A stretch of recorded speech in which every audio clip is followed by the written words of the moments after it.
Now, let's get into the presentation itself. There are more than 10 misconceptions, by the way. We just chose 10 because we don't have enough time. And the title, and Stan had mentioned myth and misconception. There are some authors, for instance, there's a British historian, Lacey. He uses the word myth, but it's one and the same. I think essentially what happens is when misconceptions really get blown up, mushroom, and when they blossom, they turn, they turn into myths. Okay, this is the first one. I just wanted to do exactly this. Just let me just tell you, I'm going to be piping in here and there. Kind of feel like so I just wanted to go ahead and make sure you guys knew that I'm Anjum, and I just wanted to tell you that we're going to do this kind of thing very naturally. So he's talking, and I suddenly feel like I have to say something. And I'm going to do that. Okay? Don't be surprised or horrified, but I will. I'll go ahead and just pipe in when I need to. Thank you. Thank you so much. I mean, she was really a great presenter. I'm amateur, really honest with this. She's the expert.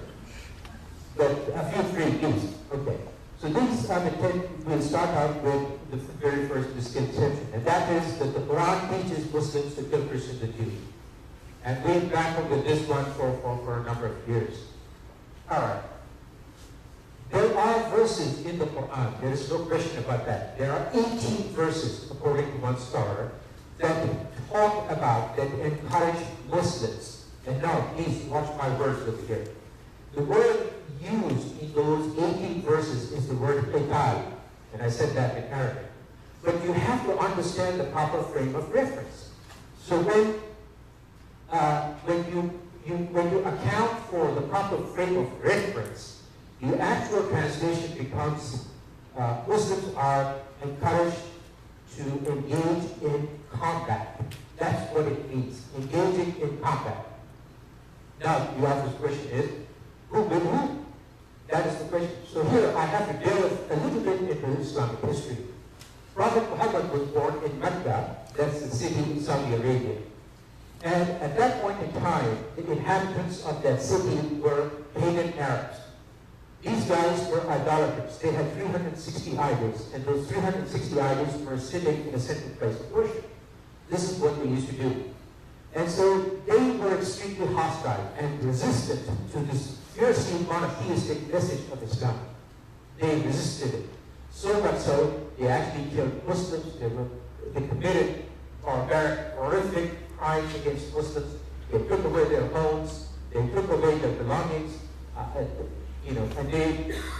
it was absolutely terrible. No question about that.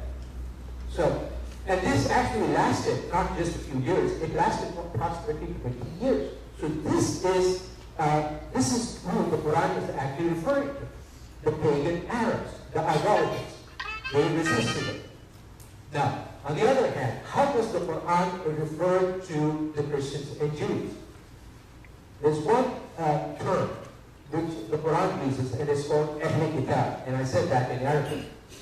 People of the book, for both Christians and Jews, and it's a term of respect. Kitab means book, and this Kitab, or book, is referring to the divine book, the original Old Testament and the original New Testament. That is what the Quran is actually referring to. People of the book. Individually, for Christians, the Quran uses the word Nasara, which means helpers. Helpers are Isa ibn Maryam, or Jesus, peace be upon him. Individually, the Quran refers to Jews as Yahud or Bani Israel. Bani means descendants of Israel. And Israel, of course, is another name of Prophet Jacob, peace be upon him. Anything you would like to add? No. Okay. Next, please. All right, here we go.